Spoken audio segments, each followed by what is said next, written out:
So we are here today because the court gave us a direction to appear so that we can fix hearing dates. The court has fixed the 5th of November for the afternoon for hearing of Professor Dr. Azmi Sharom's application for a declaration that Section 4 of the Sedition Act is unconstitutional. So we come back on the 5th of November for that application. It will be heard in High Court 2 before Justice Kamardin. Well, I think the recent spate of charges against many individuals all these cases would be affected by the decision in Dr. Azmi's case, because of course at the end of the day, if we are able to convince the court that Section 4 is unconstitutional, then all other charges or all other persons facing charges under that particular section, there will also be an impact on their cases. So it's a matter of public significance and public importance, and I think let us wait and see what happens on the 5th.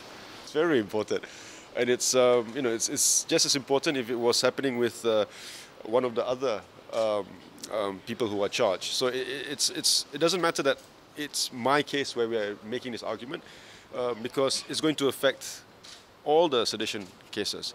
So it's very important, not so much with regards to my freedom, but more important for the freedom of the entire country. Earlier, openly appealed to the Attorney General, Tan Sri Gani Patel, to consider a stay on all cases which involve Section 4, because this decision will impact on those cases. But of course, they are still proceeding nevertheless. Insofar as Dr. Azmi Sharom's case is concerned, there is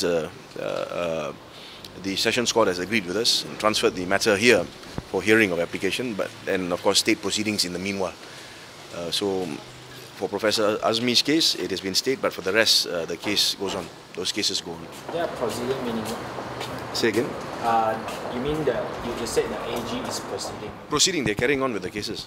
So for example, yes, in Surendran's case, in Haris Ibrahim, in Teresa Kok and so forth, they're proceeding. They've not agreed to hold on to all cases under Section 4 pending the application in Dr. Azmi's case.